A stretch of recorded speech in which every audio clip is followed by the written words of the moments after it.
26 degrees in the nation's capital. Humidity is at 22% and visibility is at 14 kilometers. Good morning and welcome to Sunrise Daily. I'm Kayla Megwa. And I'm Ayo Makinde. Today is the 8th day. Yes, it was this day last week that we said Happy New Year. So if you're just watching this program for the first time this year, Happy New Year to you. I'm Ayo Makinde. a week after. Hey, it doesn't matter. But you know what they say is when you wake up, As your morning. Good morning. So good. If you woke up this morning, good morning to you. It's time for us to take you for our skyline this morning, and we are going to Niger State. Look at this edifice. It's a very important one that is very crucial to national growth and development, one that helps our lives in every single way. We are looking this morning at the Kainji Dam across the River Niger in Niger State. And 4 years it took to get this done, from 1964 to 1968. And it cost $209 million at the time. Okay, so I think about now, I don't even know how much it should be. It should be in billions now. At least as of 2023, the equivalent of $1.5 billion. But $209 million it cost to make this edifice here for 4 years, you know. And, you know, although in fairness, some of the money that was given for the creation of Kainji Dam was used to resettle the displaced people, you know, because of, you know, with something like this, you have to make sure that those who actually are from there do not end up homeless, you know. Well, it's about 10 kilometers, including the Saddle Dam, which closes off a tributary valley. Primary section across the outflow of the Niger is 550 meters. So it's fantastic. Most of the structure is made from earth, but the center section housing the hydroelectric turbines is built from concrete. And that section is 65 meters. Kainji Dam is one of the longest dams in the world, and was designed to have a generating capacity of 960 megawatts. Only 8 of its 12 turbines have been installed, reducing the capacity to 760 megawatts. And it generates electricity for all the large cities in Nigeria. Some of the electricity is sold, even, we're told, to Niger, you know. But the flow is unpredictable, and they say this is because of drought, and it diminishes this dam's electrical outputs. Ayo, what do you see? Well, I see a movie as always. We'll call it Power Man. Yeah. Because of all that you have said, this is Kainji Dam. It's about the most prominent hydroelectric source that we have in the country, you know.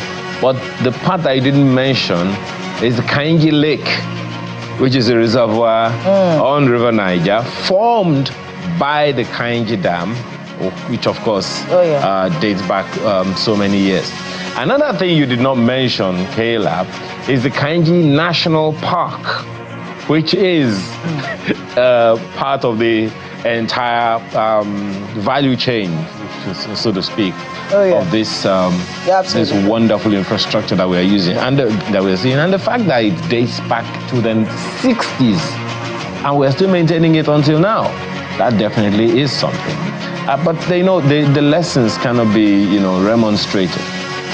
At what point do we release the water?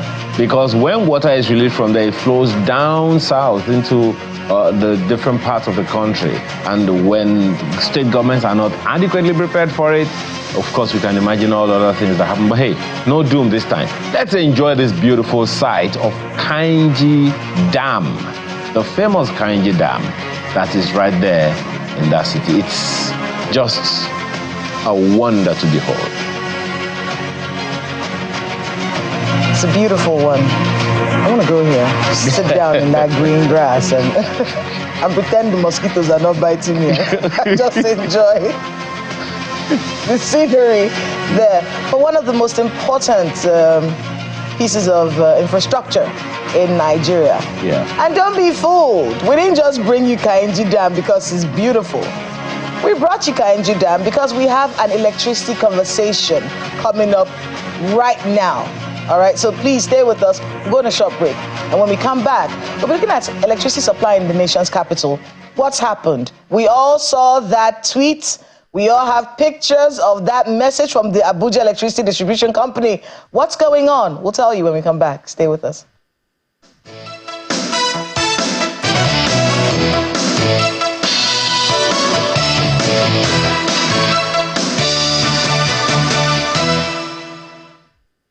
How does double digits affect your purchasing power? What about ballooning debts profile and scarce FX? How's that affecting your business?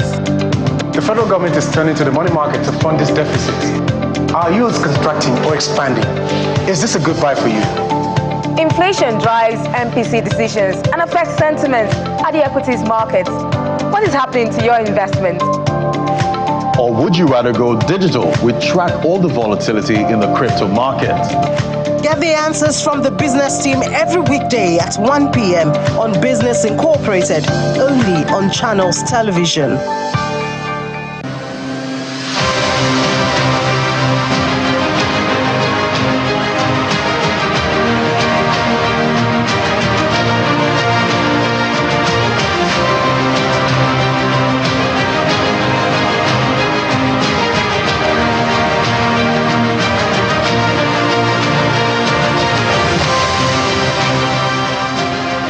We'll start off our conversations this morning with the Abuja Electricity Distribution Company.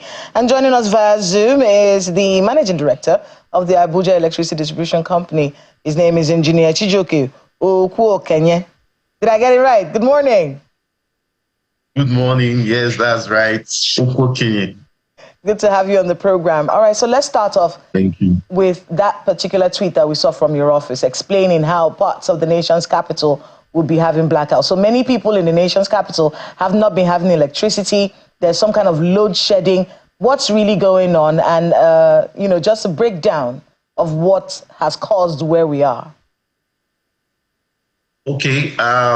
So the Federal Capital Territory, Federal Capital Development Authority is carrying out a road dualization project along the Outer Southern Express area of Abuja, close to the transmission station at Apu. And this has meant that we had to do the relocation of some of the transmission network that is on the existing right-of-way of the road that is the dualized part. So because the road is being expanded, we had to move the electrical infrastructure.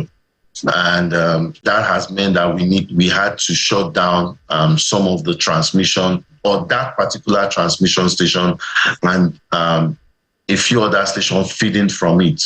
So what this has meant is that the capacity available at transmission to supply power to some parts of Abuja and neighboring areas like Nyanya in Nasarawa State has been affected. And this has meant we have to ration the available capacity to meet the existing demand pending when the project is completed. So let's talk about these areas. I want to be able to get them.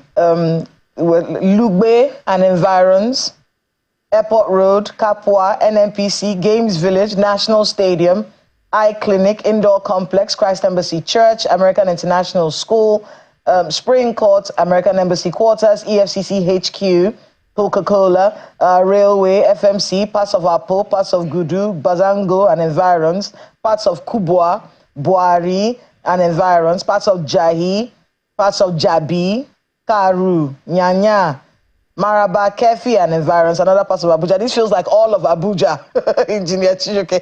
It feels like it's what's left. Which other parts of Abuja is Dogoke Guzape? Guzape is not on this list. But it does feel like a lot of the parts of Abuja will be affected. How is this load shedding supposed to work? How many hours of electricity should people expect? Okay, so while it seems like major areas of Abuja or major parts of Abuja affected, and why we've had to list it all out there is because ideally most areas in Abuja would get between 20 and 24 hours of supply, averagely in a month. And because this volume of availability is going to be reduced, we are putting it out there.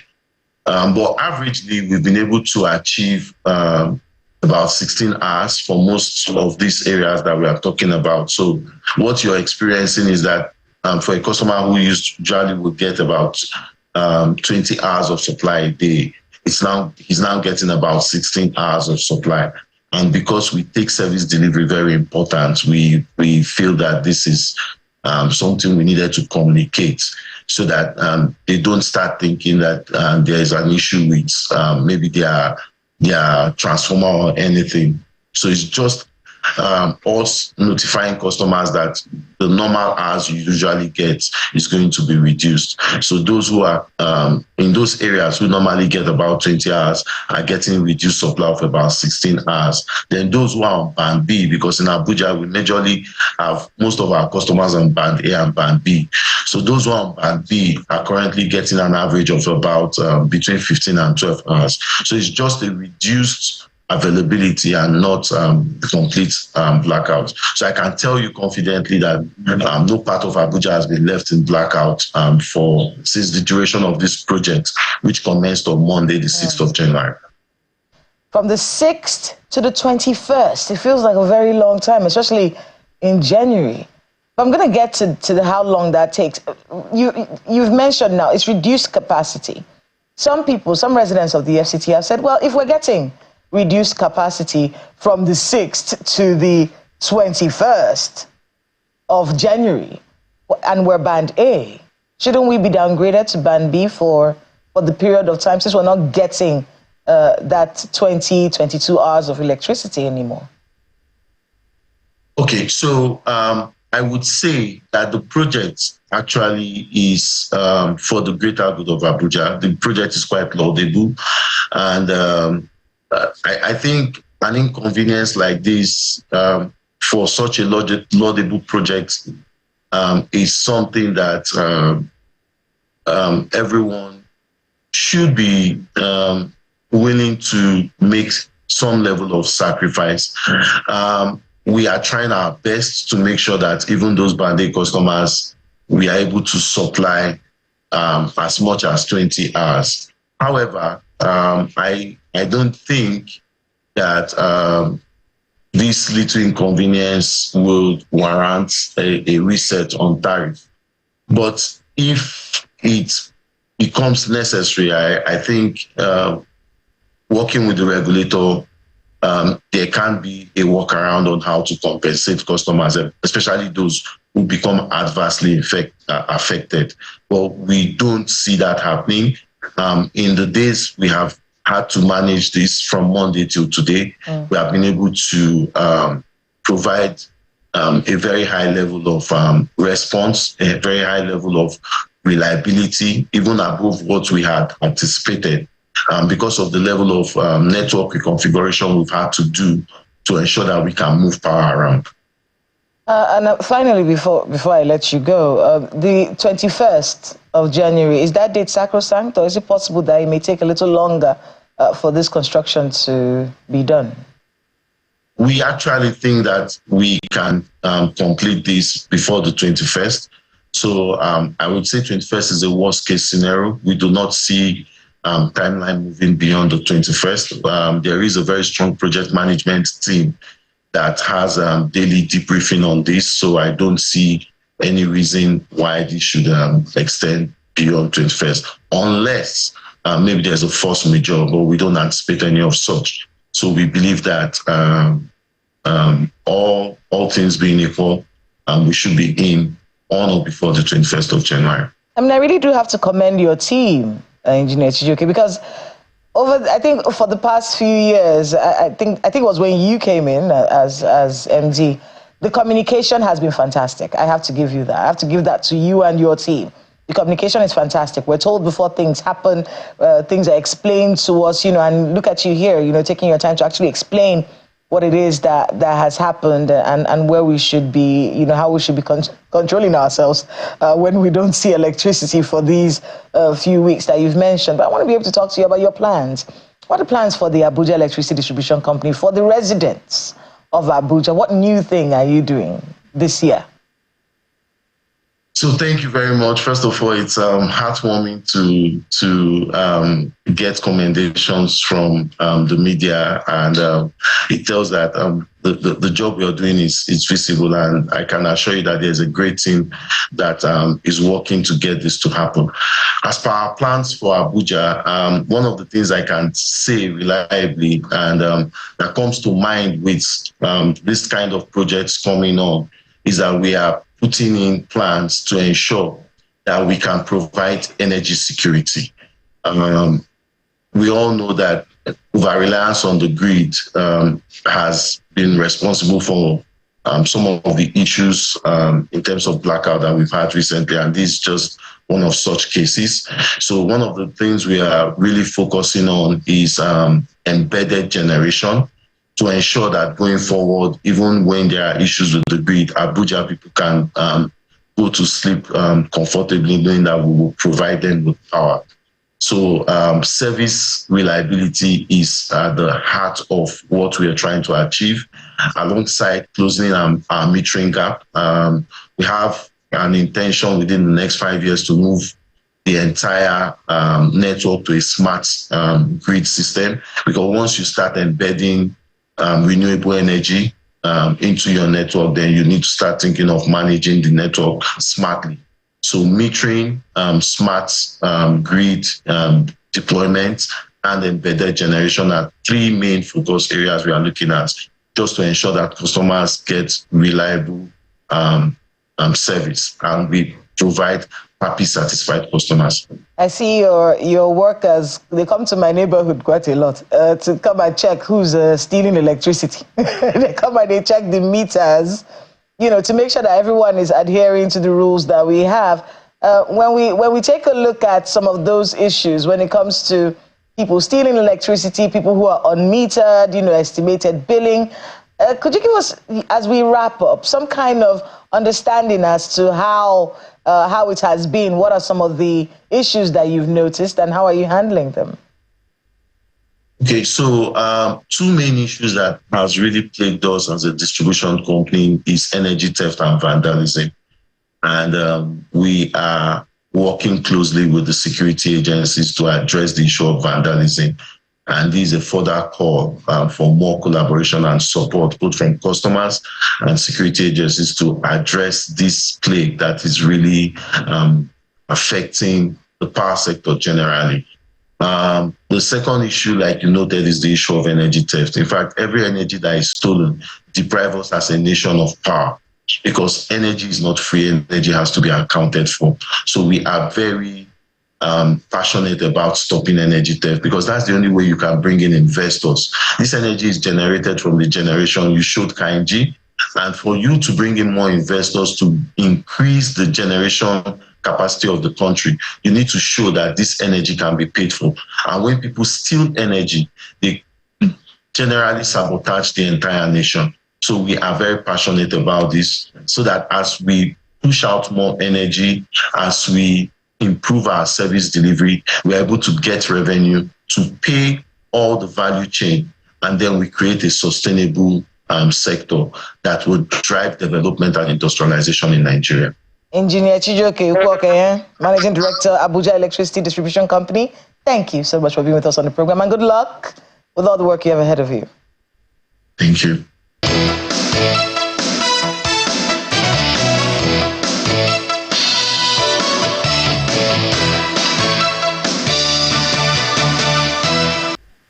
All right, from one theft to the other. We're moving now to the conversation that has been front burner for the past few days, and it's got to do with manhole cover theft, and basically the theft of critical infrastructure in the nation's capital. After we brought you that story, there were raids on that particular metal market, popularly known as the Pan-Taker market, and we'll be having a conversation with the NSCDC, at least the commandant of the NSCDC in Abuja shortly, but we'll be bringing you that conversation in a bit. So please stay with us. Space. Right behind me, we have 5 of them who were arrested, with their 2 vehicles, one Toyota Corolla and the other one Toyota Carina. The ideal idea was to cut away the manhole covers and whatever they have been able to, to vandalize and steal. Luckily enough for us, we're able to, arrest them. You can see the cables, lots of cables, that's, it is effort of government to provide infrastructure, and they're there destroying it. So we got them. We got the about 4 manhole covers recovered from them as well, and the 2 vehicles, which was on standby. Don't forget, they have to find a way of cutting away their, their loot as well. So God helped us. We're able to arrest them with the loot as well as their vehicles, and we are going to prosecute them. They are currently being investigated, and we're trying to see how we can, unveil their network. The other 2 were arrested around the presidential villa, destroying the slab reinforcement iron. These are slabs that are used to cover the drainage systems. From the value of armored cable, armored cable is not something that is cheap, and look at the length, the whole length we have here. So it's still a devastation to the efforts of government in making life easy for the people. So, but I know they are definitely going to be in millions, especially for the cables.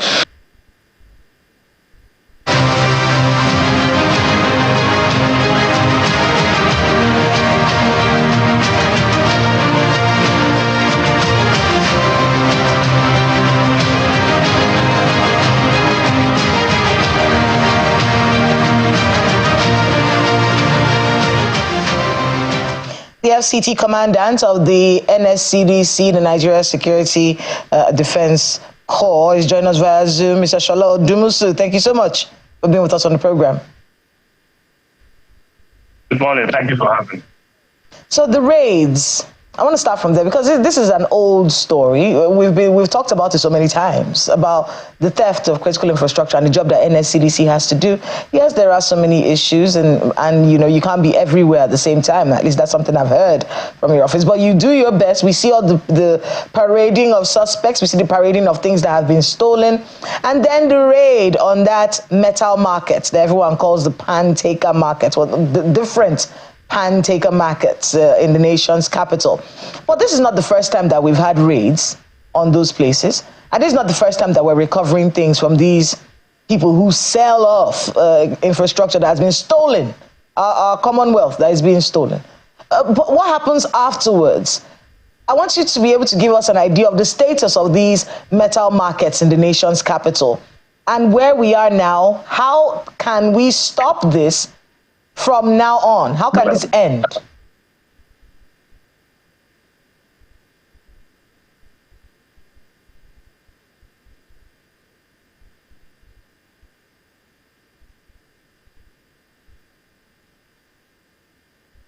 Well, I think we're having a bit of a network connection there with Mr. Shola Odumusu, but just so we can give you a background. Okay, are you back? Can you hear us, sir?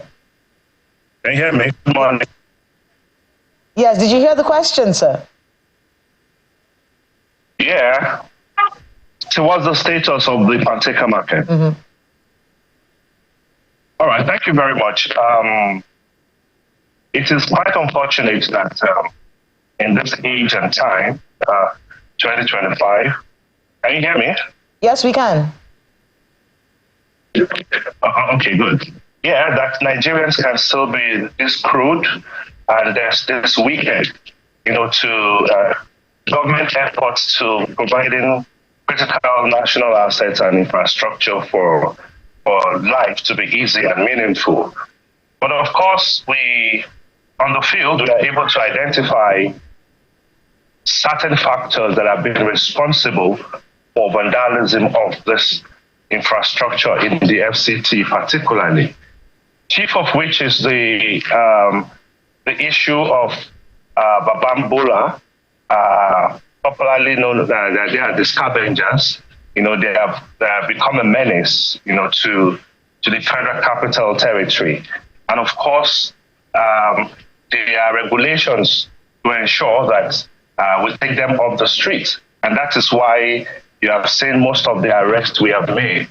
Majority of those we have arrested who are suspected vandals happen to be the scavengers, those you see around, you see them under the bridges, pretending to be homeless and destitute.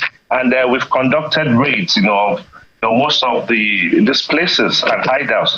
But unfortunately, you keep seeing them, back into the street over and over again. And like I said, and I've reiterated, that the easiest way for us to ensure that we nip vandalism in the bud is to regulate the partaker market. Partaker market, some people may be wondering what that is, but it is a metal and scrap market where all sorts of items find their way into. This provides ready source of income for these boys. And of course, without regulating the partaker market, it will be a continuous exercise. We'll just continue to arrest them and without solving the real problem. The partaker market accepts all sorts of goods, stolen, vandalized, and all sorts. In fact, stolen vehicles are even butchered inside the partaker market, and they sell their parts to those iron melting companies. This is very, very sad. That is not to say that we don't have the good people amongst them that deal in legitimate goods like household items that are no more in use. But you see the overall criminality of those elements who have turned, the market around. It's what we need to beam searchlight into. And by the time we are able to regulate this market, we'll be able to sanitize it and control the items that can go into the market. Fortunately, when we had the last security meeting, I was privileged to inform His Excellency, the Honorable Minister of FCT, His Excellency Isom Wike, about this menace and how it has affected, our fight against vandalism. And good enough, he was able to understand, the angle I was coming from, and in that wise, he gave his nod that myself and the Commissioner of Police should work together and see how we can sanitize the market. And that is ongoing as I speak to you. And if we're able to achieve that, I can bet you that the incidence of vandalism will reduce to the barest minimum in the FCT. Mr. Elemo, I can just imagine how difficult, it must be to do the things that you need to do. I beg your pardon, Mr. Dumosu. I really do, understand that. But, I'm just wondering, because there's this vexed story that we've been nursing for a while, and that's the CCTV camera project, which conversation started about 15 years ago. Now, of course, I don't know how far with that one, but do you think that would have helped if we had CCTV cameras all over the place? Do you think it would have insulated us from these kinds of vandalism?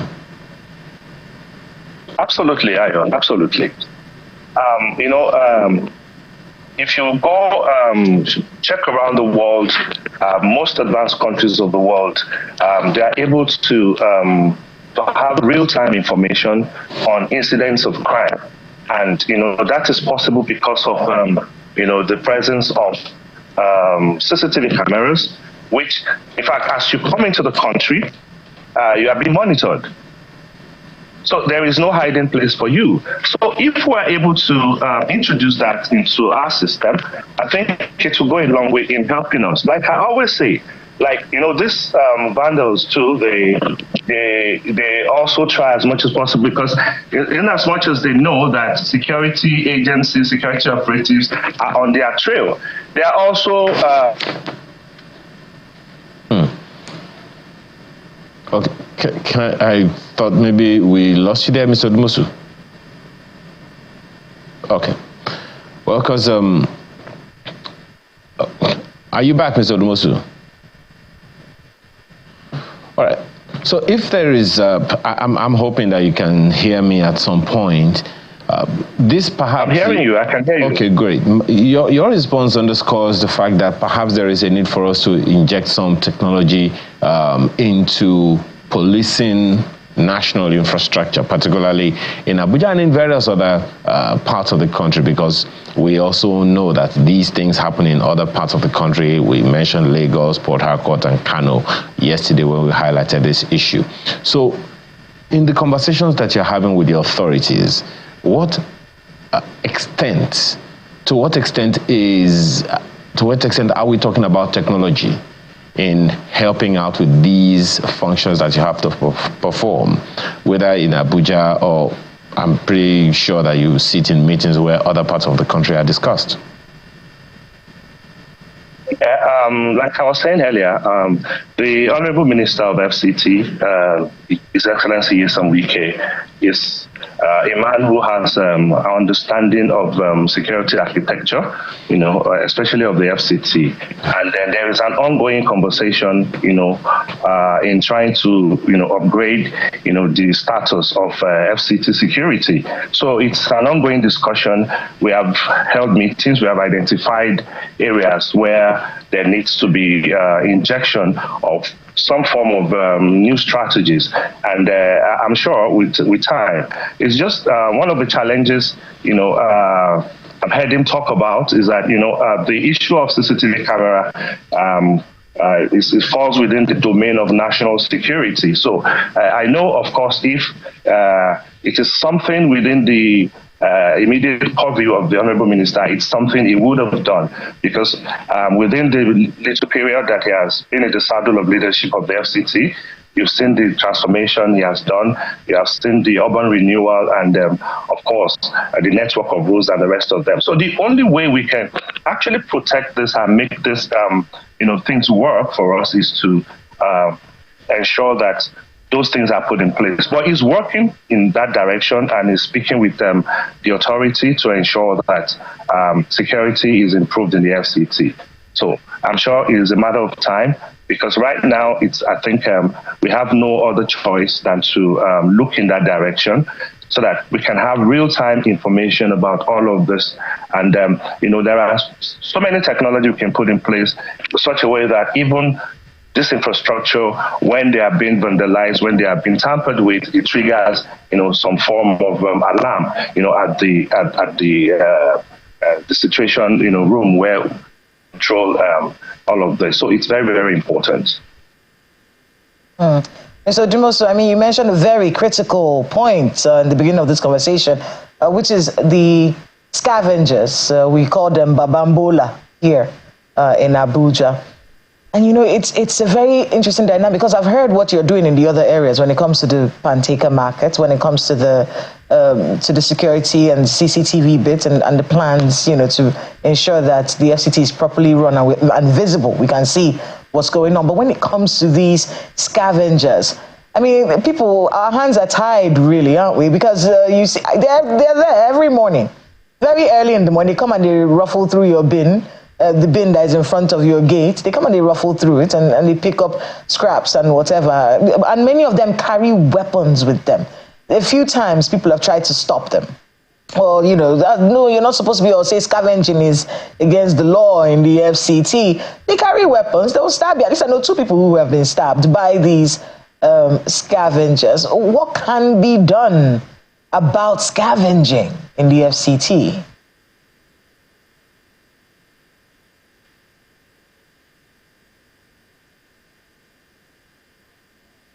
All right.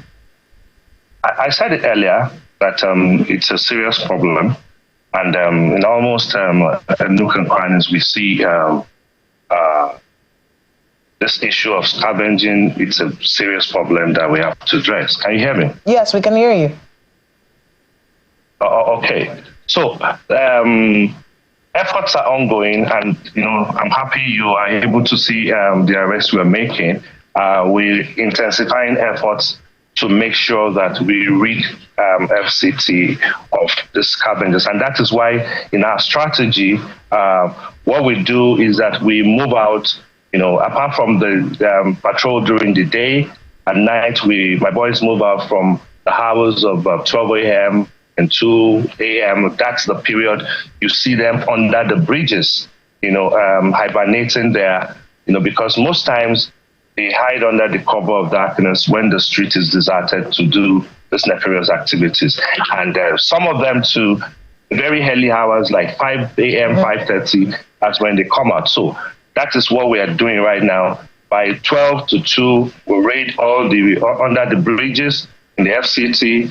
Anyone we find there, we pick them up and make sure that they don't return. But the problem we're having is that, you see, there is need for us to also encourage government to introduce stiffer penalty for these offenders, because I tell you for free, there are lots of these boys that we have arrested over and over again.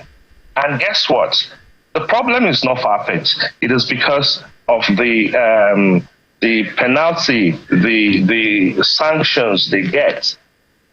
I tell you that when we prosecute, I know usually the penalties given from the magistrate court most times is usually that cannot be a deterrent to anyone in their community. Imagine somebody who has been arrested for vandalism of that magnitude getting convicted to do community service, to go and sweep Buchi market. And at the end of the day, they are left off the hook. Sometimes you get as fine as low as 2,000, 5,000.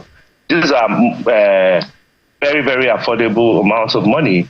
And so it's a serious problem, and that is why we keep recycling these boys, because we should introduce stiffer penalty that will keep them away for good or for a very long time.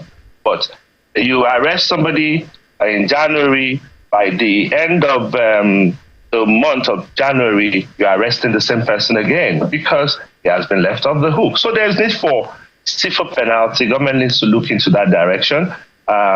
Introduce more measures, because that will also help. Because when you know that once I'm arrested, I'm only going to pay 2,000 naira, or I'm only going to what is it called, sweep the market, or go to places to sweep the community, then it's not a deterrent. So it is a way of encouraging them. So let's introduce penalties that will keep them away for at least a very, very long time.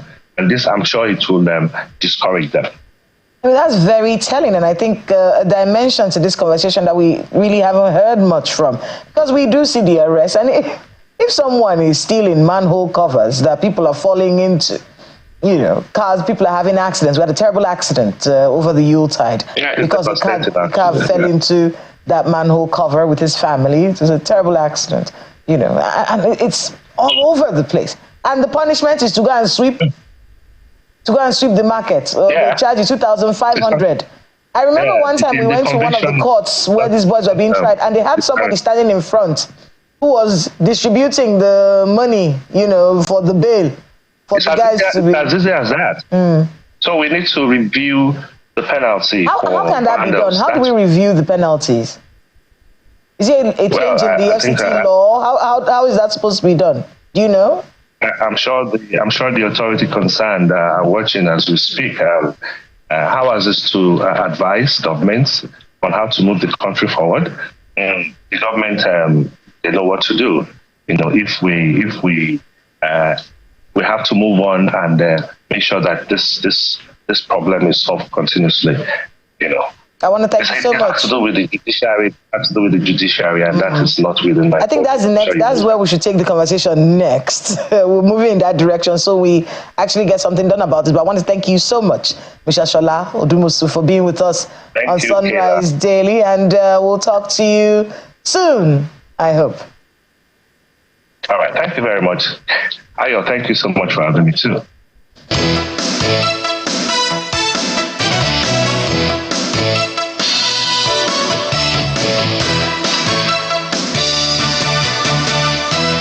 I mean, it's been a very packed morning, but we do have more conversation. We're shifting gears and moving to the states in a bit. Many of them have passed their budgets. But what impact will these budgets have on the people of these states? Are we just doing projections? Is a budget a message of hope? Or is it one that can be based on facts that can actually change the fortunes of the people at subnational levels? We'll bring you more on that in a bit. Stay with us.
Right now, as Kayla said, let's take a look at the state of the states, so to speak. There's that report that budget, publishes annually.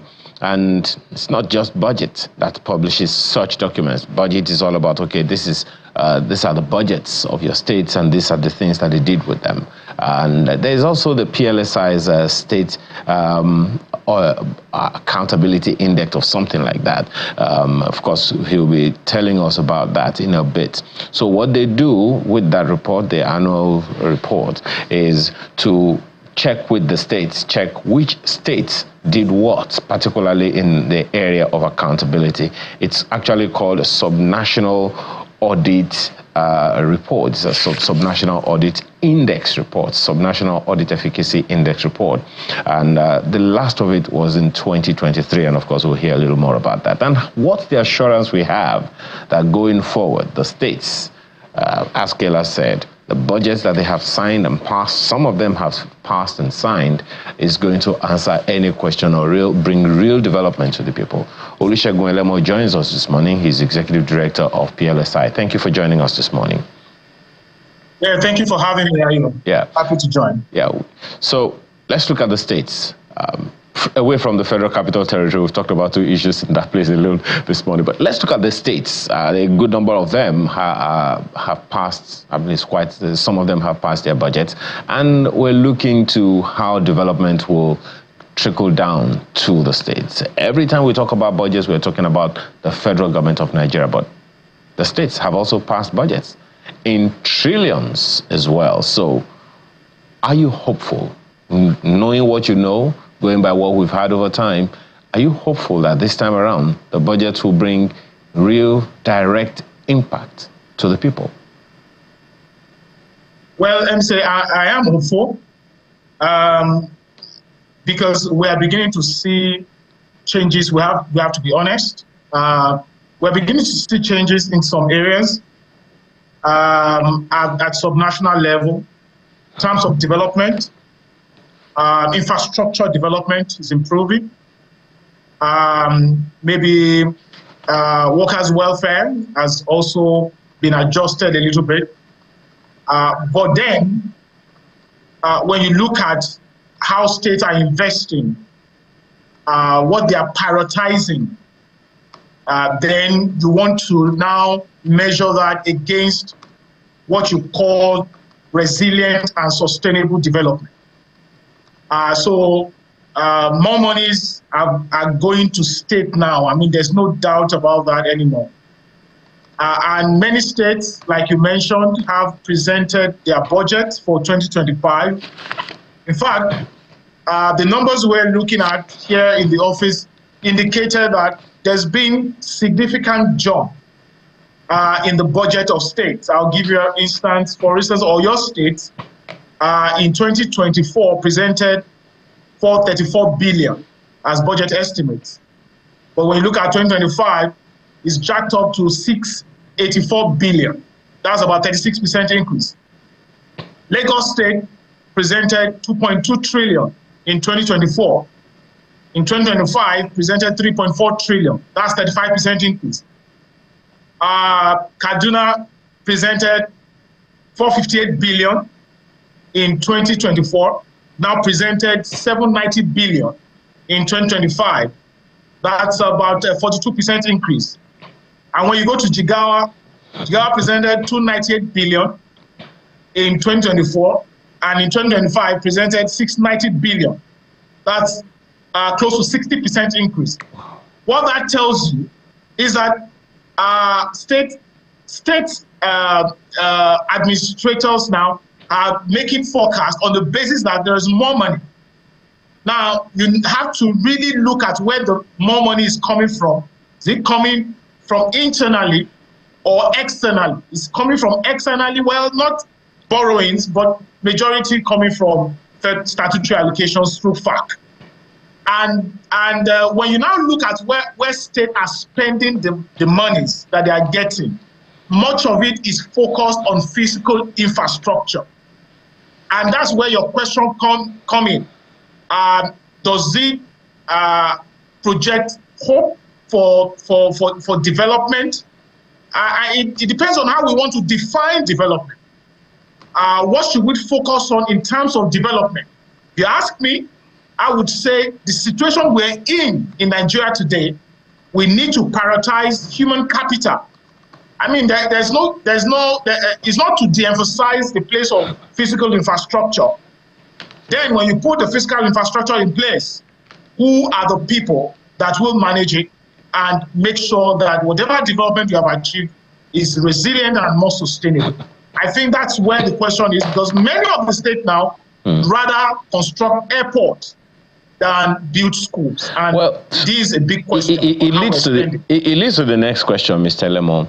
What metrics or indicators would you say that residents should be looking out for to evaluate the success of these budgets of the various states?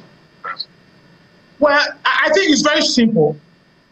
And that's where the role of audit institutions come in. You know, you mentioned annual report, which is the Subnational Audit Efficacy Index. The last we published was in 2024, but we assessed the 2023 fiscal year. You also mentioned about the budget state of states report, which they have also published late last year. For the SA Index, the Subnational Audit Efficacy Index report, we will have the one for the 2024 fiscal year published by end of March this year. What citizens at different states need to look out for is the report of the Auditor General of their state. Because I've always said it, that the way you measure budget performance cannot be via releases of funds to ministries, departments, and agencies. There is a place of that, and that ties to the credibility of the budget. The budget must first of all be credible in terms of how much money have been released against the estimates. So for instance, if you budgeted 100 naira for a particular project and then you release 60 naira, it means to that extent, the budget for that particular project is 60% credible. Then what then happens to the balance of 40%? That's where you now see lag in development. But again, is that what happens to the 60% that has now been released? That's where you now defer to the report of the Auditor General. And what the Auditor General says about the use of public resources in any state of the Federation is very, very important. And many of citizens are looking in this direction to be able to make sound judgment of how the budgets of their states are performed. But you know, it would also, I mean, there's something that you said earlier about the needs of the people versus the infrastructure that governments are putting in place. So what role, or rather, maybe I should put it differently, how would you advise that the state budgets address the real issues that people are dealing with, right? Like rising poverty, unemployment, and insecurity? is to ensure that there is proper needs assessment. Do you see that? Do you see that happening? Do you think states engage on those needs assessments at any level?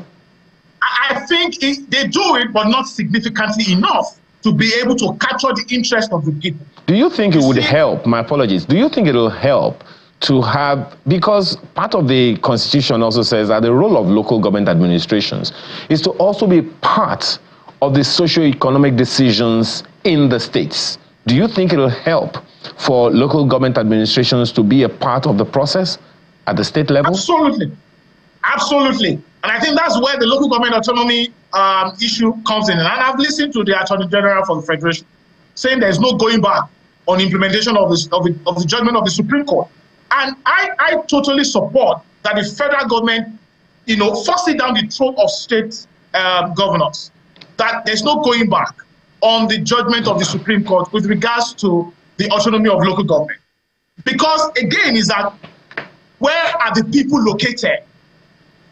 And I listened to the president speaking to the governors during the Utah period, saying that the governors are very, very important to how quickly we move out of this development deficit that we found ourselves. And the role of local government is very, very crucial. And again, is to say that that's where the people are.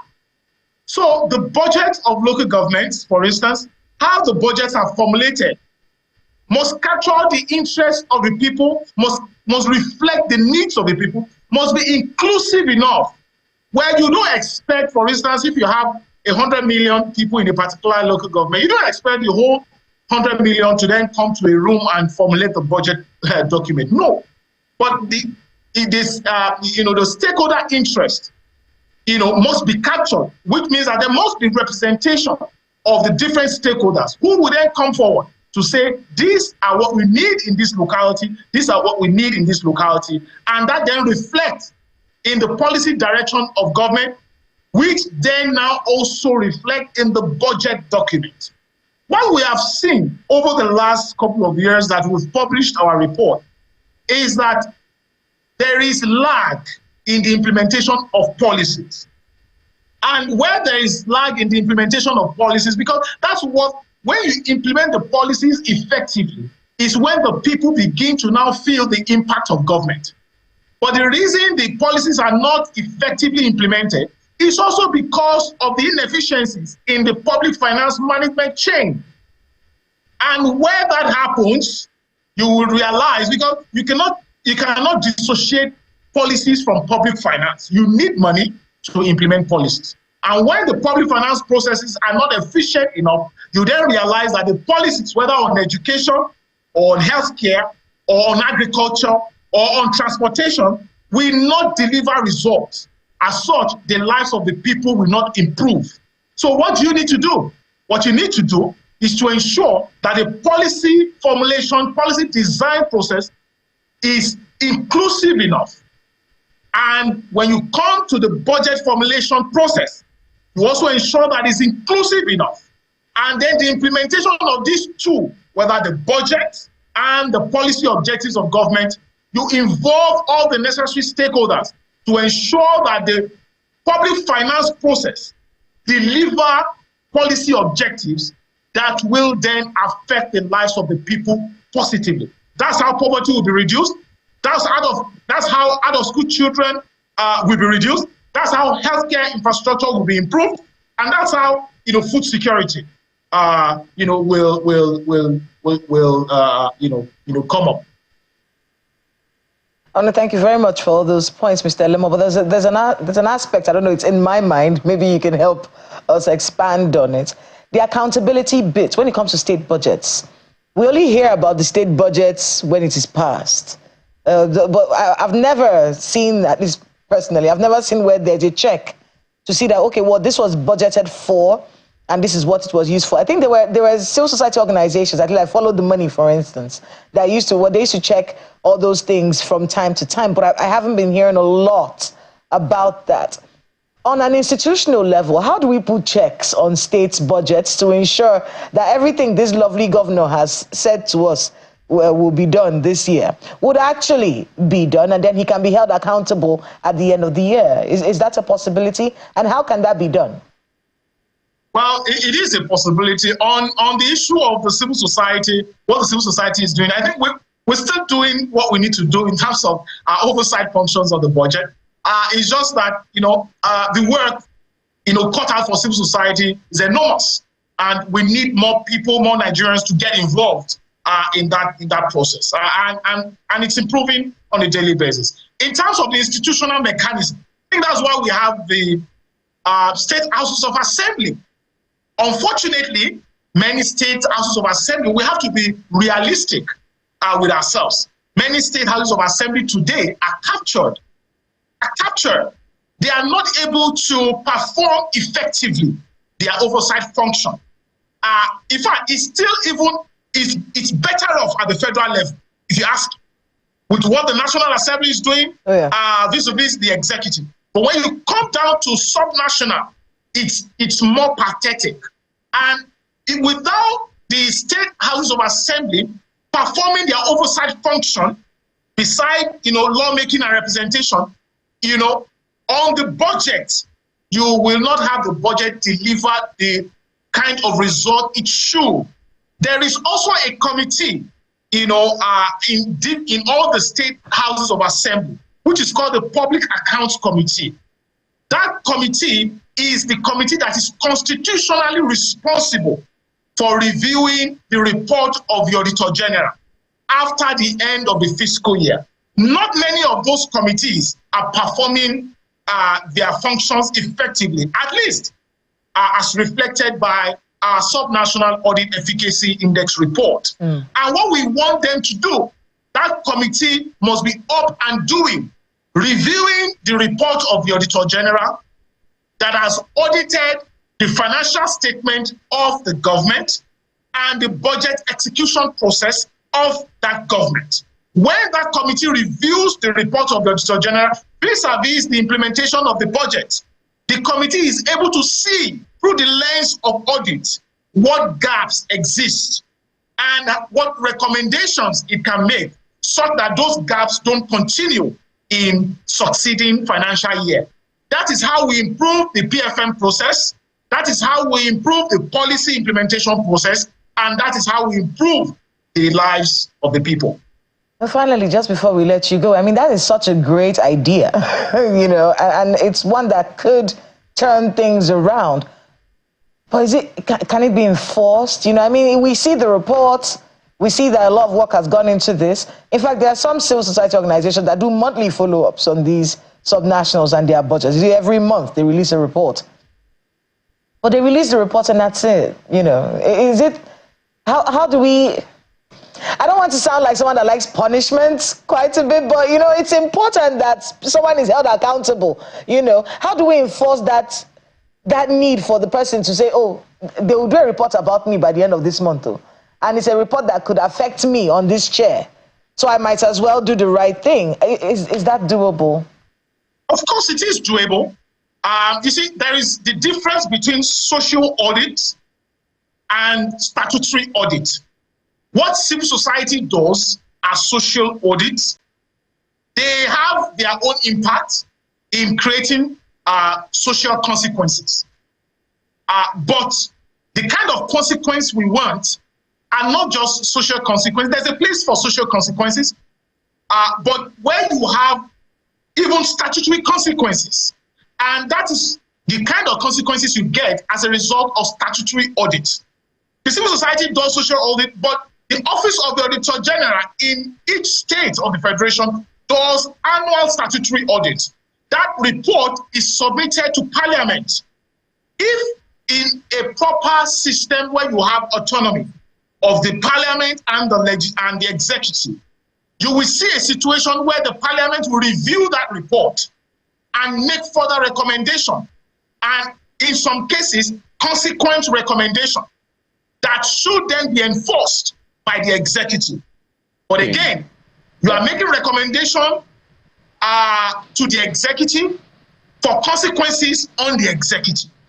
it's a little bit lopsided, but that's democracy for you. Well, I guess, one of the issues that you have made, my sincere apologies, Mr. Elam, I think part of the issues that you have raised here is to call our attention to certain very important specifics in the entire schematic of things, because we have to be able to follow the money and make sure that the money works. We're expecting that report, the social, beg your pardon, this year's report. I'm trying to get the name now. The subnational efficacy index report. We're waiting for that. You said it's coming out in March? Absolutely. Yeah, I think it was Jigawa that came tops in the year 2023. And unfortunately, on that list, Lagos State came at the very bottom of the table. I'm wondering how that is, but let's see what happens the next time around. Thank you so much for your time this morning. Thank you for having me. Yeah. Olusegun Elemo is the Executive Director of PLSI. Now let's swing to Business Morning on Sunrise Daily.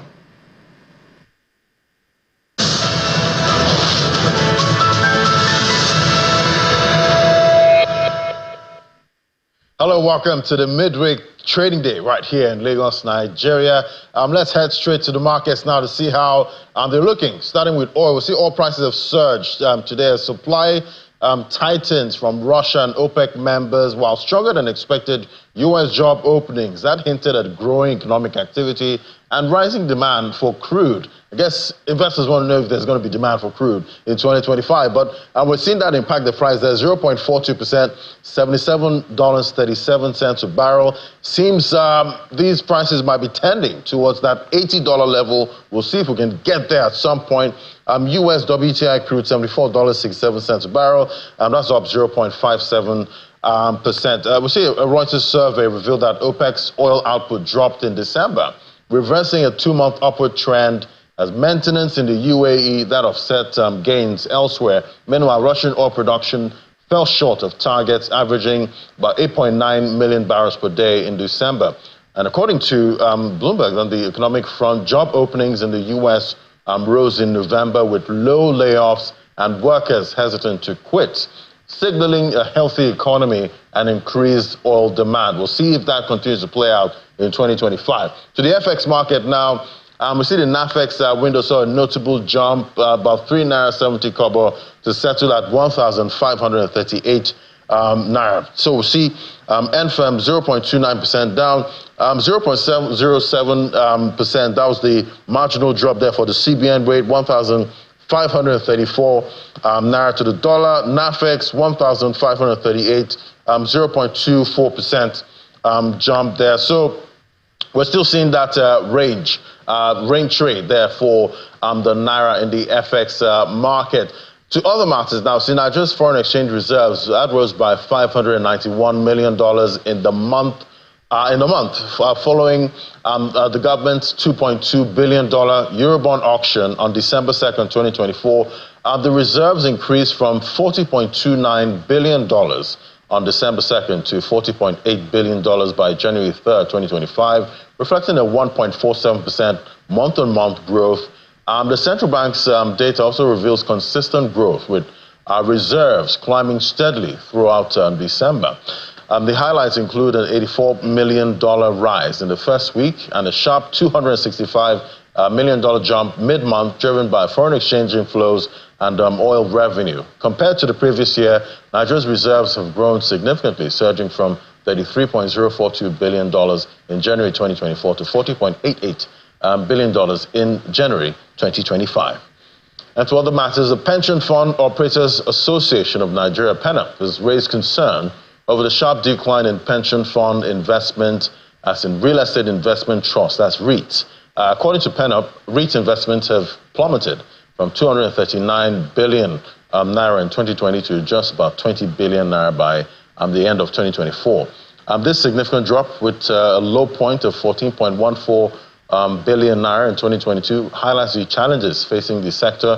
REITs, which allows investors to pool funds for income-generating properties, are traded on the Nigerian exchange like stocks, and we see that's impacting how these pension funds invest in that market. And to infrastructure matters now, see The China Development Bank has approved a loan of $254 million to support the development of the Kano-Kaduna Railway project in Nigeria. The crucial funding aims to keep 203-kilometer standard gauge railway project on track, ensuring its timely progress without delays, connecting Kano, a key commercial hub in northern Nigeria, to Abuja, the nation's capital. The railway will offer a safer, faster, and more efficient transportation option, enhancing regional connectivity. Beyond improving mobility, the railway is expected to boost economic activity along its route, create jobs, and spur growth in related industries as a key project under China's Belt and Road Initiative. It's being carried out by the China Civil Engineering Construction Corporation with financing from the CDB. Construction is already moving forward smoothly, with the bank reiterating its commitment to supporting the Nigerian government throughout the project's development. And now to our first conversation. We see the Nigerian finance sector is facing some significant talent retention challenges with economic instability, migration, dissatisfaction with compensation packages being a major concern. A recent report by Duplo, a provider of technology solutions for African businesses, highlights the need for inflation-adjusted compensation packages.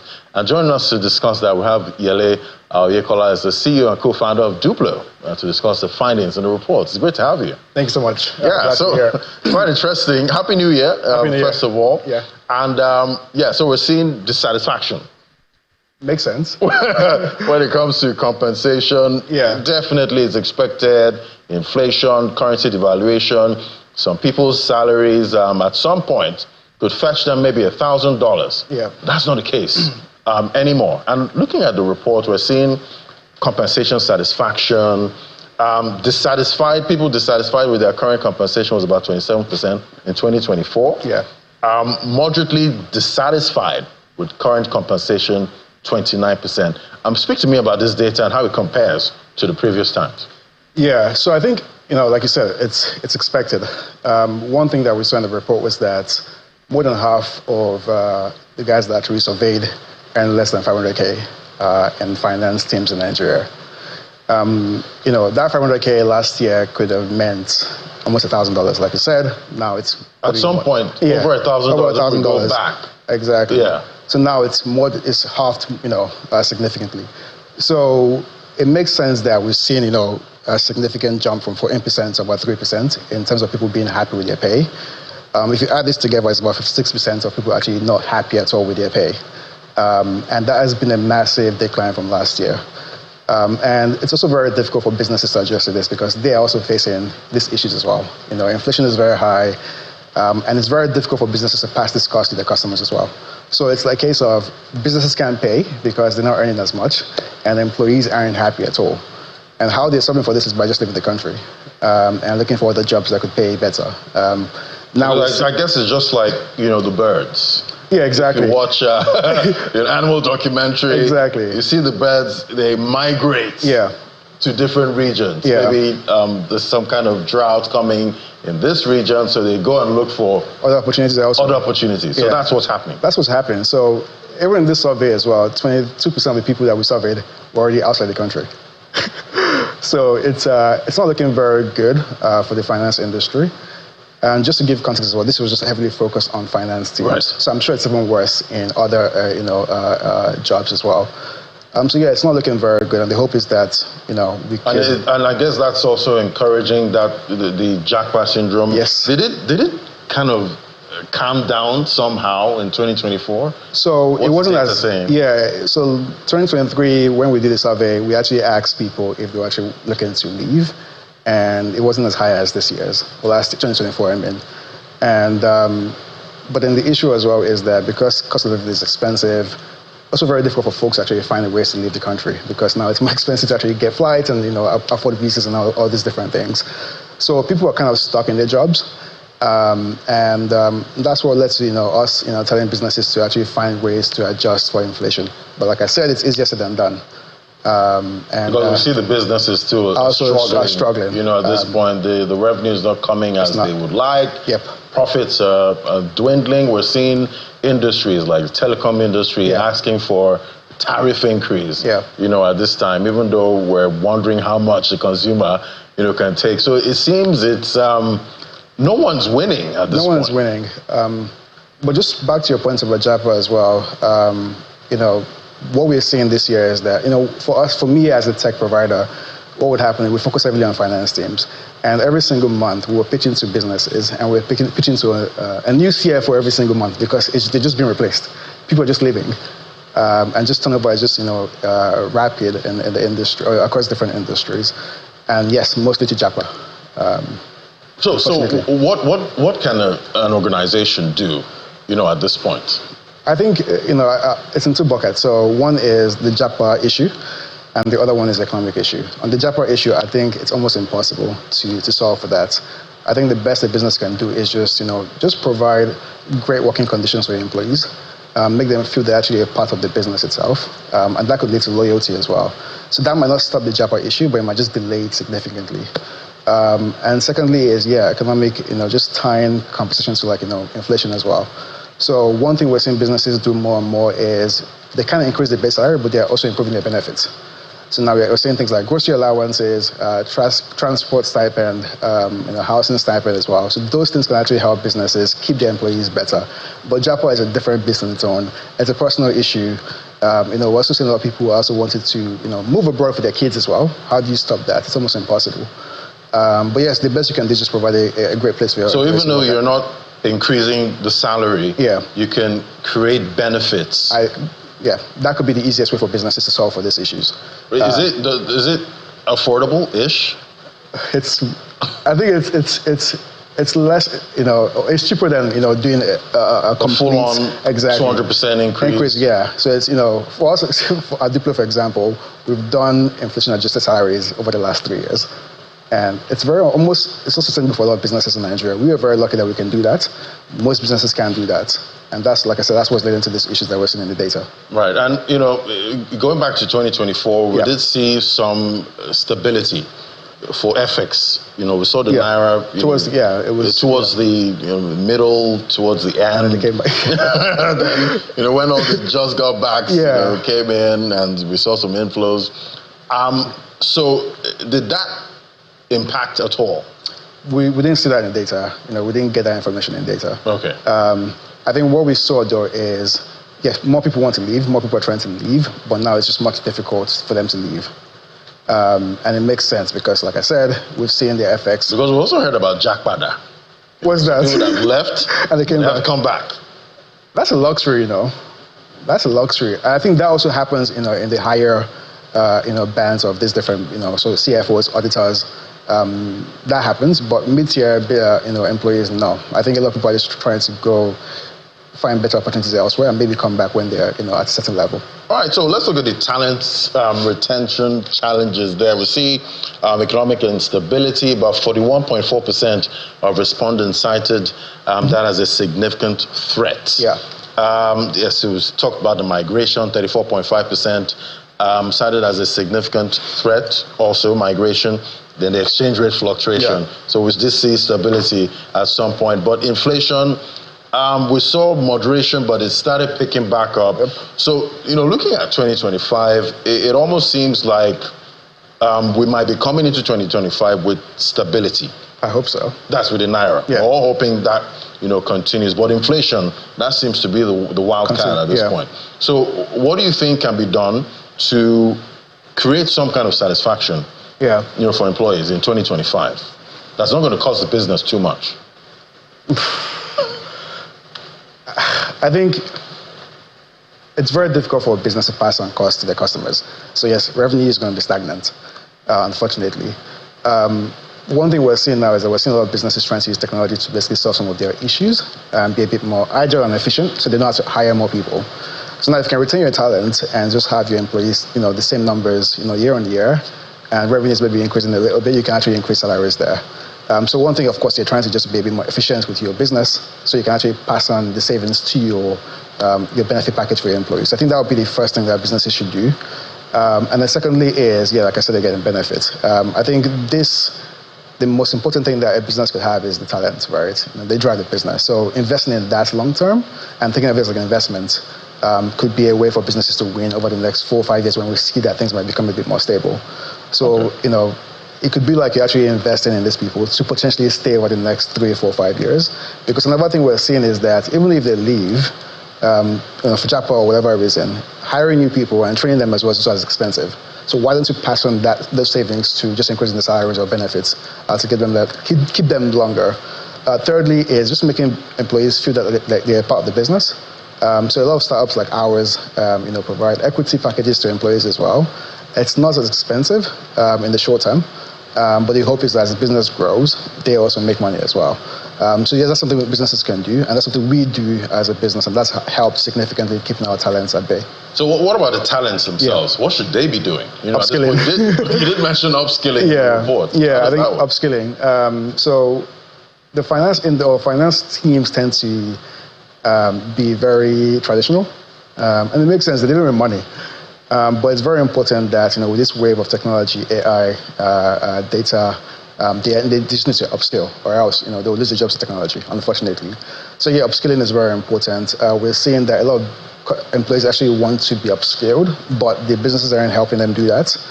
I think about 71% showed that, over the last 5 years, they've done some trainings, but that has dwindled significantly over the last 1 year because of, this cost of living issues. So yeah, upskilling is very important. Secondly is, just bringing your best self to work. Right now, a lot of employees are looking for ways to fire people. Any reason, to fire people, unfortunately. So just being very important to your business. And that, like I said, upskilling will probably be the most important thing that employees can do. So I guess you have to be fireproof. Almost, yeah. The business can let go proof. Yeah, exactly. All right, what advice do you have for, CFOs, at this point? They handle all of the money. Yeah, I think just very worth for your money. Things won't get better, unfortunately. And I think things might be a bit more stable this year. But, how do you earn more revenue to, help the business grow? But in regards to this topic, I think, just becoming a partner to the business, helping the business think long term, and also becoming, also a partner to the HR team as well. What strategies can you use to basically keep your talents at bay, or keep your talents, still within the business? And like I said, thinking of your employees as an investment. Are there any success stories you can talk to me about? Not a lot. I think, like I said, when I speak to businesses about Duplo, I'm seeing that every single month there's a new CFO in the team, it's a new finance manager in the team, and the reason is because people are leaving. So I would say it's more bad stories than success stories across the industry, really. And from all the data you've seen in 2024, what's that pointing towards 2025? What's the crystal ball saying? I think it's probably going to be the same. It's like 2023, we saw a massive jump from 14% of people actually being incredibly satisfied with their pay to 3%. The hope is that increases this year as the economy becomes more stable, but it doesn't really look like it. Like you said, inflation is going to continue to rise. FX might be a bit more stable. So I think with this data, it's just showing that 2025 would be the same trend that we saw in 2024. Right. All right. I guess at some point, everybody gets satisfied. I hope so. Employers to employees. I hope so. And everyone in the value chain. Thank you so much. It was great having you for this conversation. Thank you very much. Yele Amoyekola is the CEO and co-founder of Duplo. Thank you. Thank you. All right, so we'll take a break now. When we come back, it's all about investors at this point. What to expect in 2025? What should they be looking at? That's our next conversation. Just stay with us.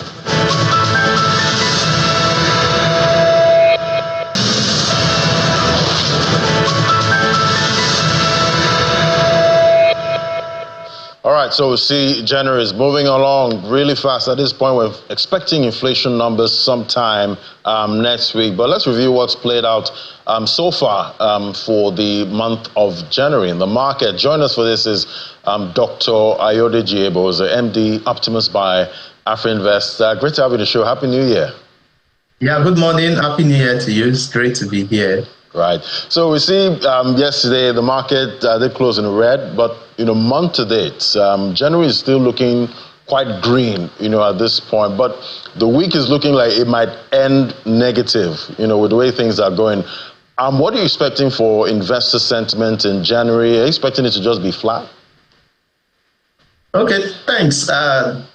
Like you mentioned, it opened on a very interesting note. And if you look at by sector, some of the top sectors that have been generating a lot of interest, the insurance sector, the ICT sector, and the services sector. Well, most of those stocks have gained double digits growth just this year alone. And what we are seeing is that investors are also trying to position ahead of full year results. So high-level analysis is being carried out. You look at 9-month result of most of the companies, and you see it's been very impressive. It's most likely that the full year will also come in positive. So we've been seeing a lot of that engagement and positioning by investors. So we feel that the month of January will still close positive, albeit may not be as aggressive as we saw last year.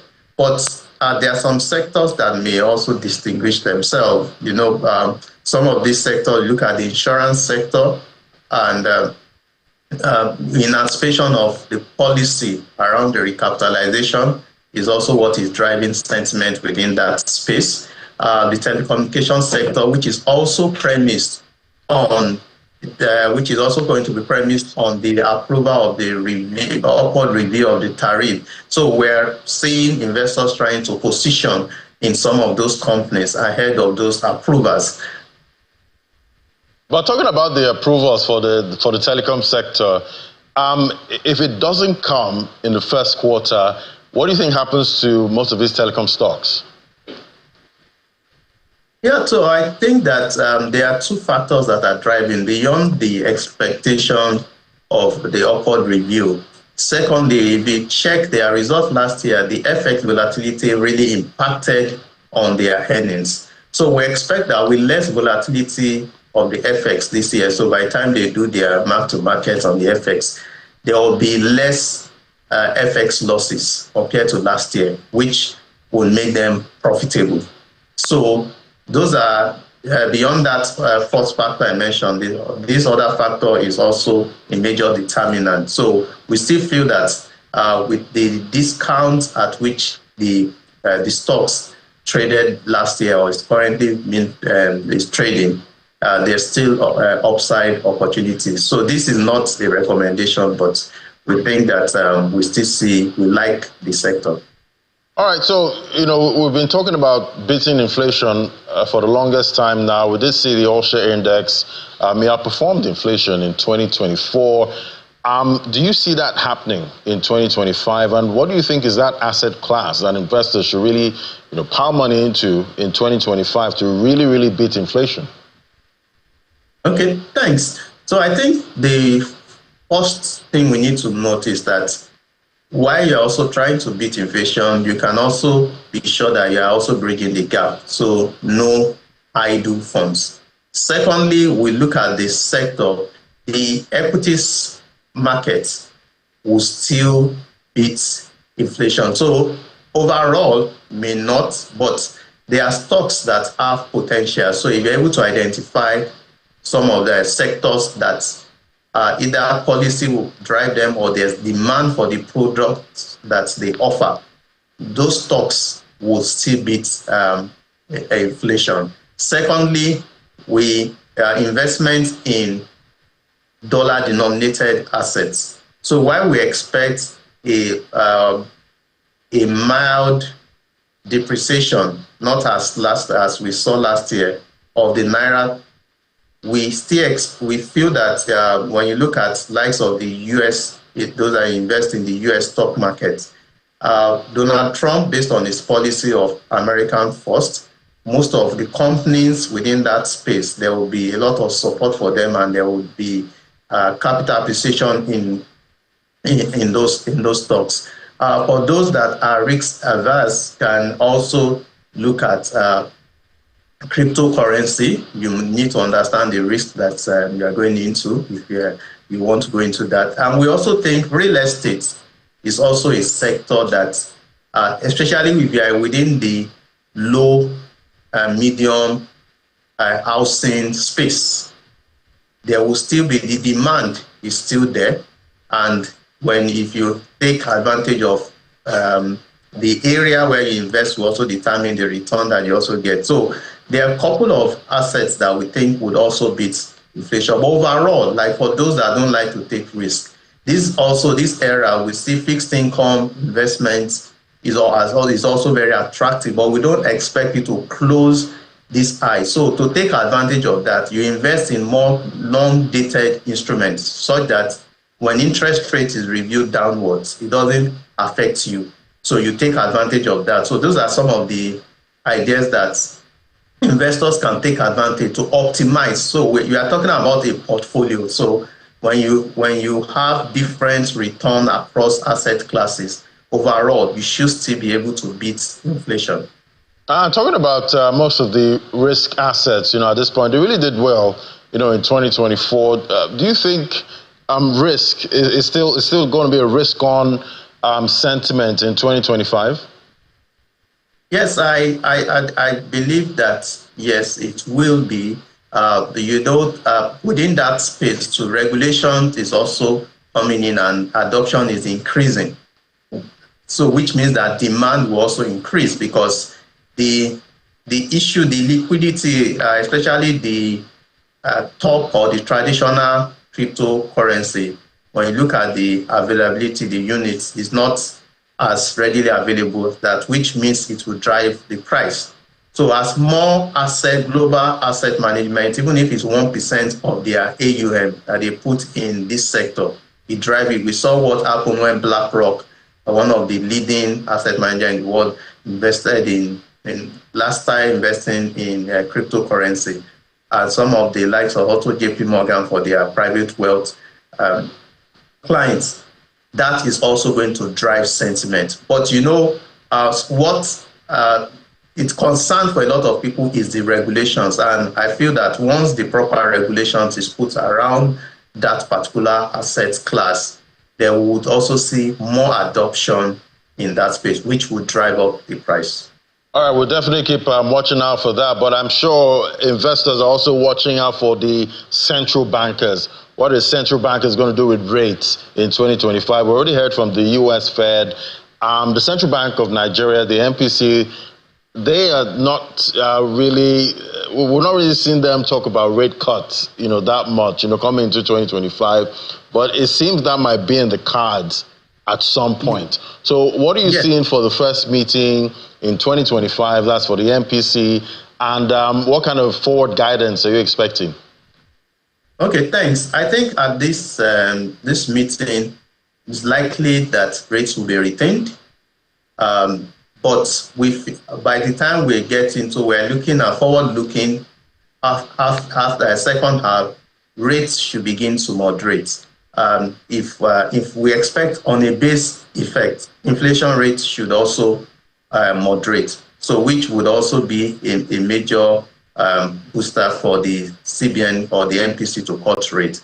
Secondly, it's also unsustainable for the government to continue to borrow or take money at this rate. So once they see that the FX is stable, because it's one of the major factors, FX is stable, and we're also able to meet their obligations, then I think that we'll begin to wind down rates. But in the global space, the US Fed chairman mentioned last year that they may also slow down given what happened around the inflation rate in December.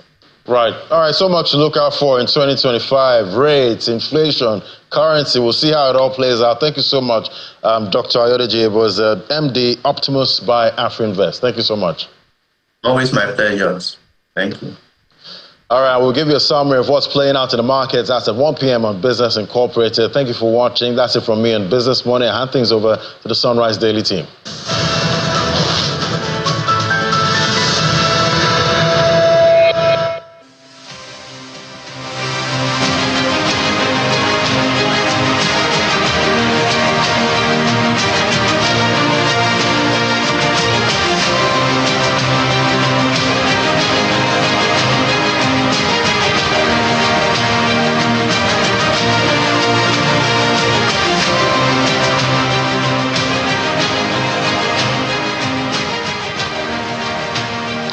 Well, thank you so much for staying with us. Back from business, recently there was this issue that happened in Owo where not less than 19 persons were arrested by the police in connection with the killing of 4 persons in a clash in Ondo State. The newly deployed commissioner of police gave a hint and said that, you know, this is something that needed to be addressed, and of course, a number of people have been arrested. So far, 19, as I said, and investigations are still ongoing, according to him.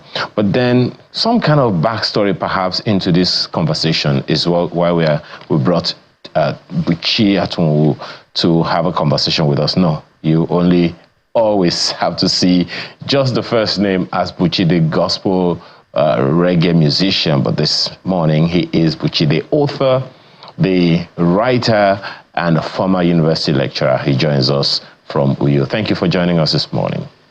Thank you very much. Thank you for having me. This issue, this issue of rising cultism is something that must disturb you on a personal level. Absolutely. Because it's been on for too long.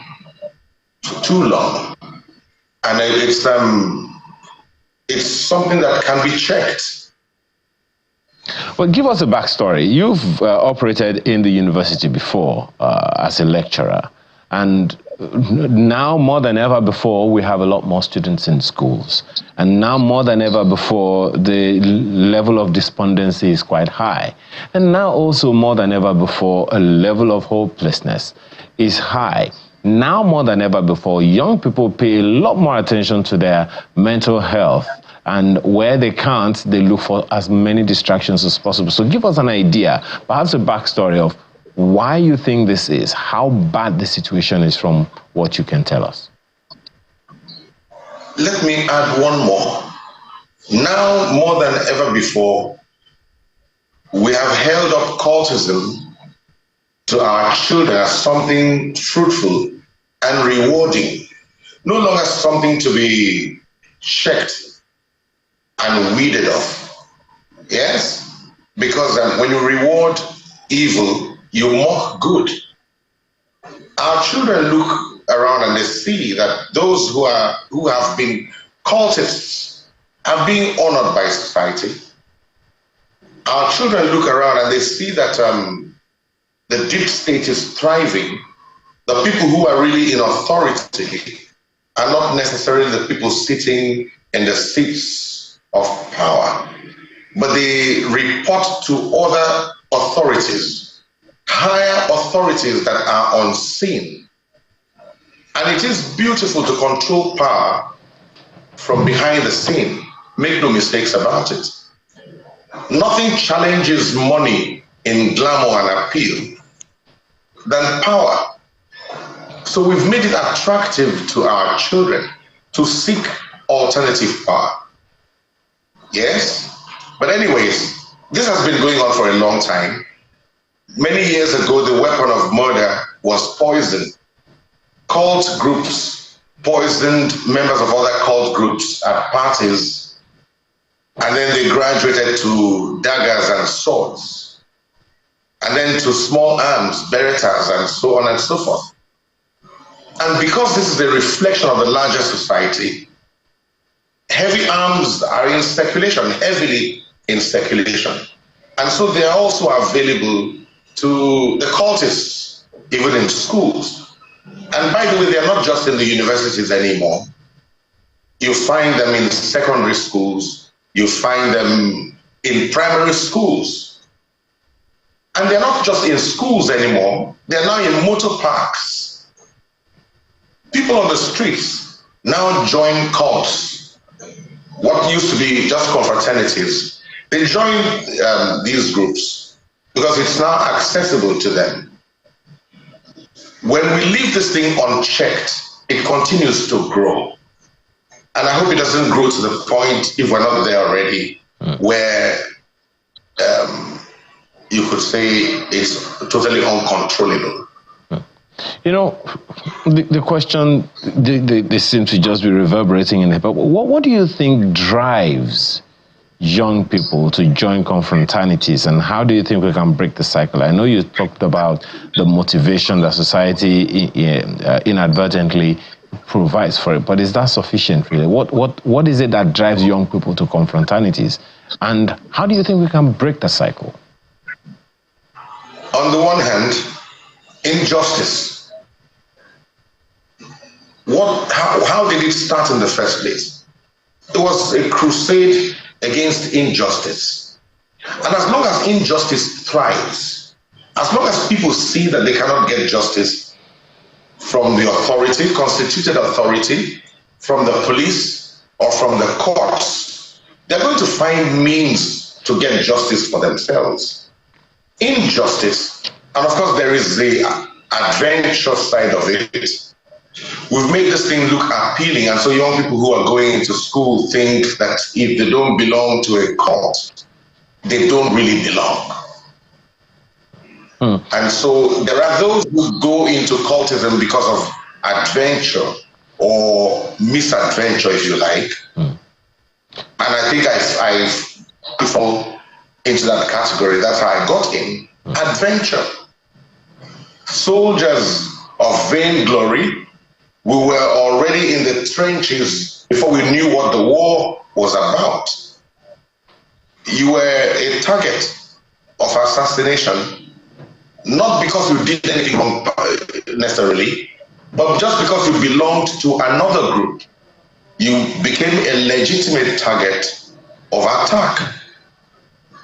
So it's a culture of violence that has prevailed and been sustained, unfortunately, on campuses. Now even off campuses. We should not be seen to be helping the matter. First of all, I have suggested over and over that these groups be registered. Register the groups. Take away the cloak of darkness and secrecy from around them, which is their main weapon. It's an advantage to them when they're not known. So register the cults, register the confraternities, let them be known to the school authorities. How do you think that will help? How do you think that will achieve anything? Because I think, just as you said, I mean, it's the fact that it is faceless and unknown and unseen that's giving it impetus, perhaps even the attraction over time. Do you see it happening that, they would come out and say we want to be registered?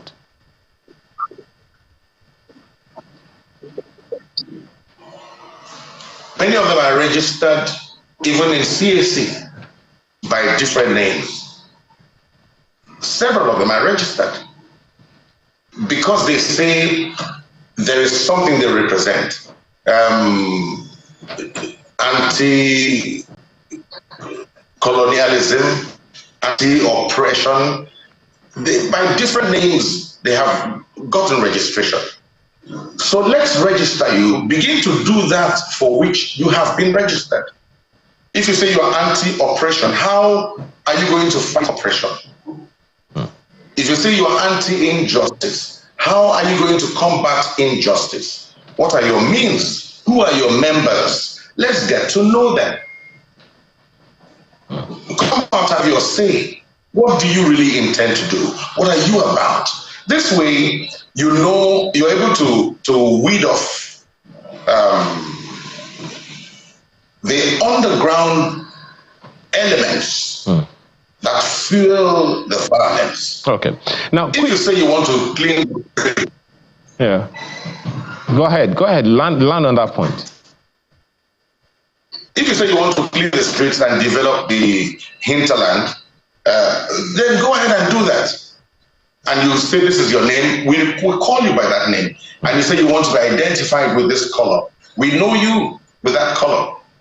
You register, we'll get to know your members. And the cloak of secrecy is taken away. And then there is also orientation. A lot of people who get into cultism do not really know the meaning of what they are getting into. They do not know.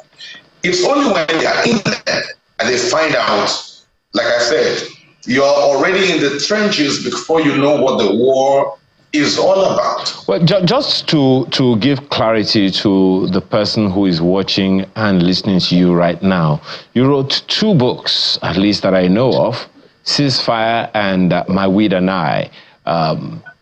That many people will be wondering why it is you that is talking about this. You probably they probably need to know that you are talking from some level of experience. And you also said something critical, that it's for many of them it's a function of adventure.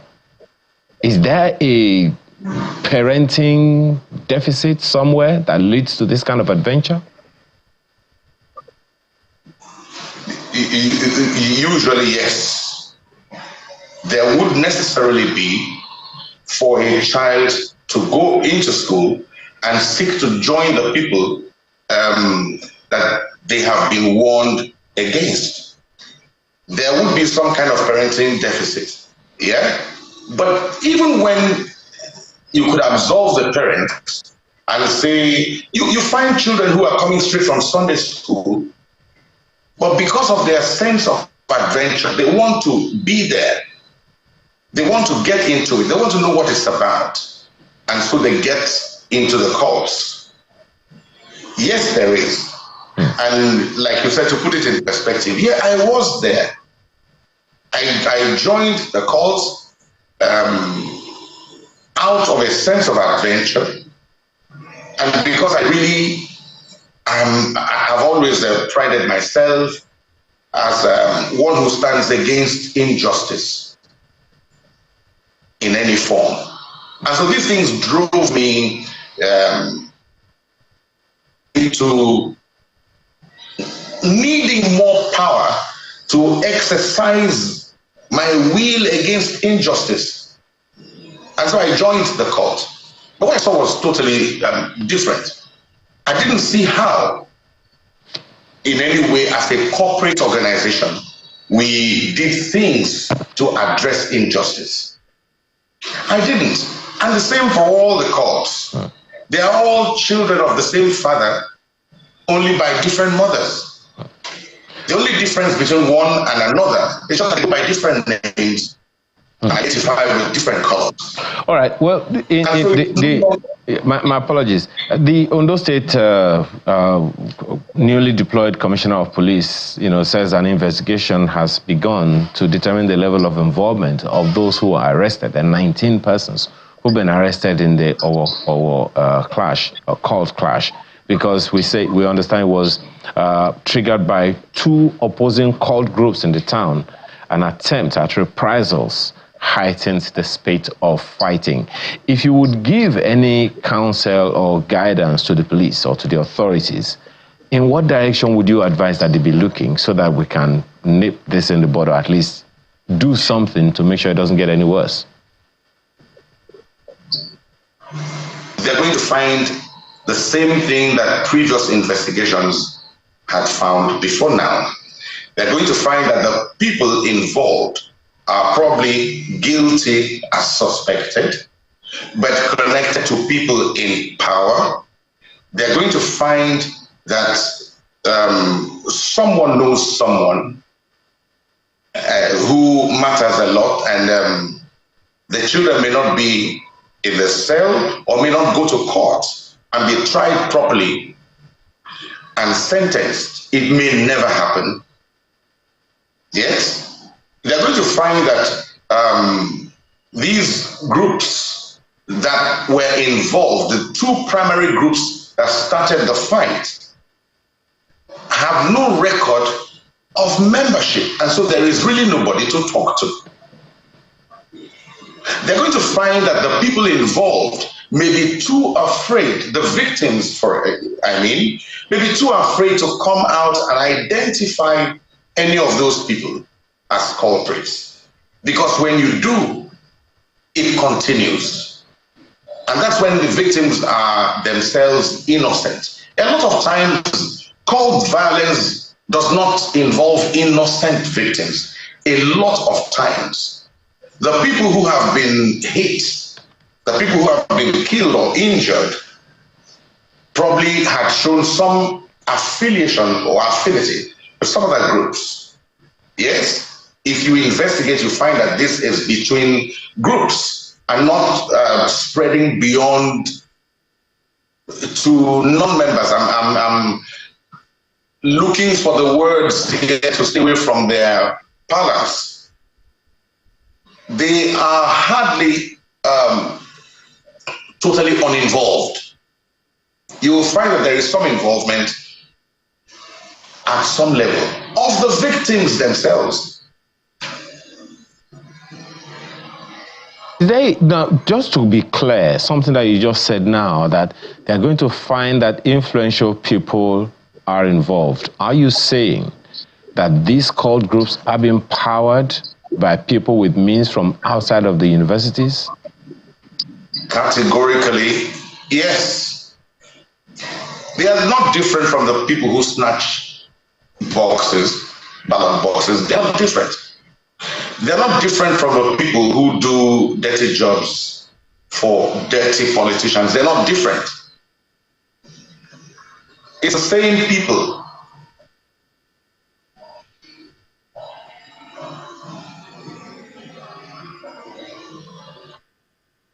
I mean, Mr. Buchi, you truly are a redemption story. I mean, it's one of the most beautiful stories of redemption that I have ever seen in my life. I've been a big fan of yours all my life, and watching you come out from that cultism and drug-related offenses at the time when you were younger, and then developing into this iconic musician, you know, who's impacted the lives of so many young people, myself included. You were a big influence on my life when I was in university as well.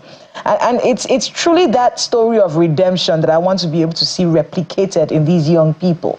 There's so many articles right now. Look, the recruitment is no more universities. It's going down, primary school.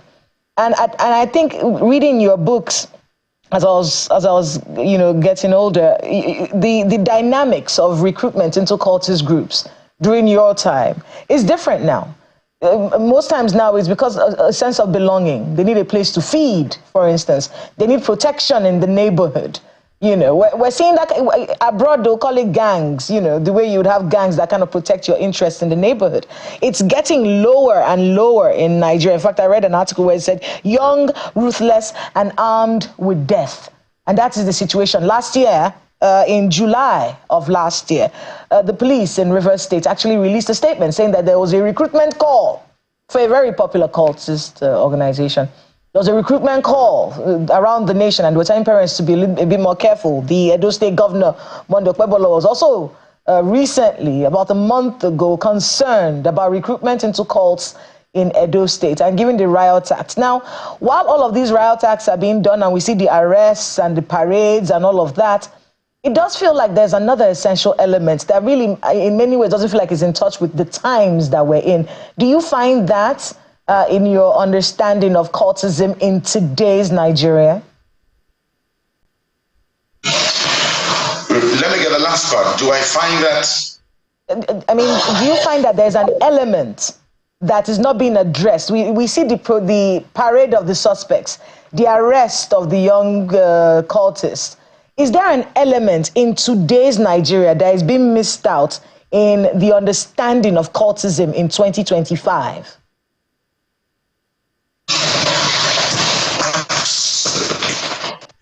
First is inflation. What are the cults about? Where were the people arrested yesterday?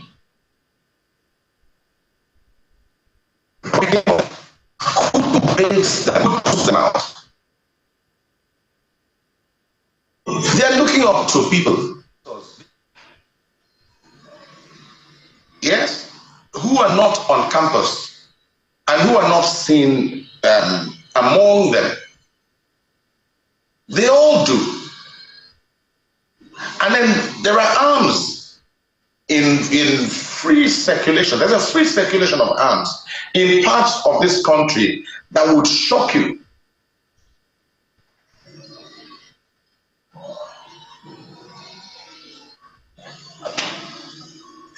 If this thing is not checked, if it's not registered, and the members known, and the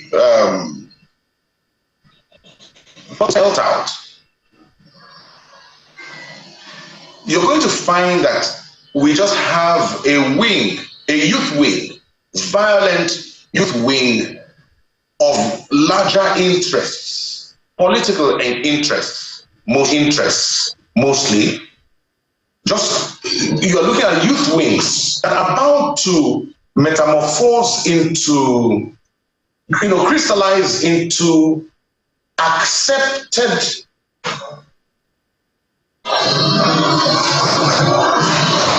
channels of, I'm looking for the right word here, so I do not give out, say more than I ought to say on national TV, yes? You're going to find that these young people who have been armed, who armed them, thank you very much. When you get the hold of the guns that they have, you're going to find that they're not all guns anymore. The one that shatters the bullets into many pieces. You're going to find that some of them carry licensed guns. How many guns are in custody? Belong to who? We can stop this thing. I do know that we can end this violence. It is being enabled by larger interests. And that's the reason these young people are taking advantage of it and doing what they're doing. They know that they're not going to prison.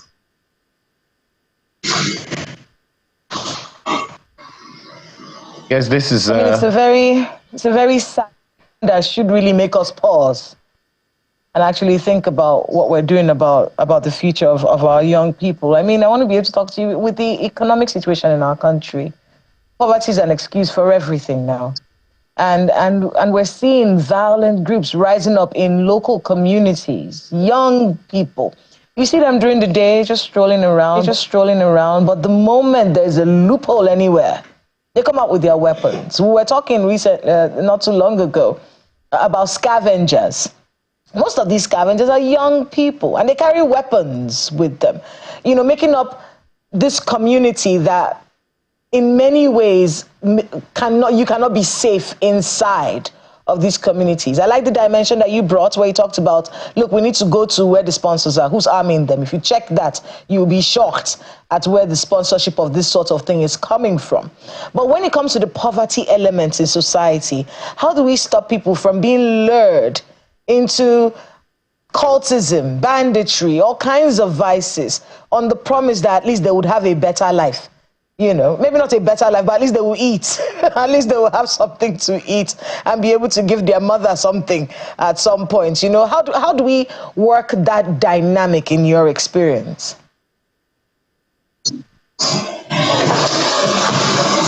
I really do not think that cultism has provided with it is usually the need or the quest for more money, not money to survive, not money to eat. It's just like saying that prostitution is a means of solving a hunger problem. I think it goes beyond that. When you join a cult, they don't distribute money there. You know that you're going to be asked to do some things that may not even yield money immediately, but there will be someone who hands you money from time to time when there's a dirty job to be done. So how does this, let's call a spade, yes? We need to give some credit to the church and faith-based organizations. This is the only means I know that anybody has come out of cultism and drugs. They are the ones I see who have been successful in this thing. How did I come out? How have all the people I know come out? We can't keep shying away from the fact that the church is an integral part of nation building. We can't shy away from that. We cannot pretend that all the idea of the church is just a nuisance. They're just there to take money from people. No, there's a lot that the church is doing. Taking people away from the streets. I do admit. The one you remove from the street may be the one that will be put tomorrow. I'm very sure that many people. I'm very sure that many people will resonate with what you just said now, particularly seeing that indeed society has found its way, sort of regulated its own selves through faith-based organizations like the church, as you have mentioned it. One can only hope that there has been some value for this, the community leaders all over the country and the security agencies in particular to stem the tide of what you've just talked about. And I'm looking forward to someone saying, look, he's talked about us registering these organizations. Let's see the possibility of it, whether our laws support or do not support them. Buchi Atuonwu, musician, former university lecturer and author, my weed and I, as well as Ceasefire. Thank you so much for your time and perspectives this morning. Thank you so much. Thank you for having me. Well, so many messages to take this morning, but I think we are totally out of time. We thank you so much for your time this morning. Let's hope that we'll be able to take one or two of them tomorrow morning. Now, I'm the one making the commitment, Kayla. Let's hope that it is something that we'll be able to do tomorrow. Have a wonderful rest of your day. I'm Ayo Makinde. I know it's the middle of the week, and I'm going to join you in keeping that promise tomorrow. I'm Kayla Magwa. Enjoy the rest of your day.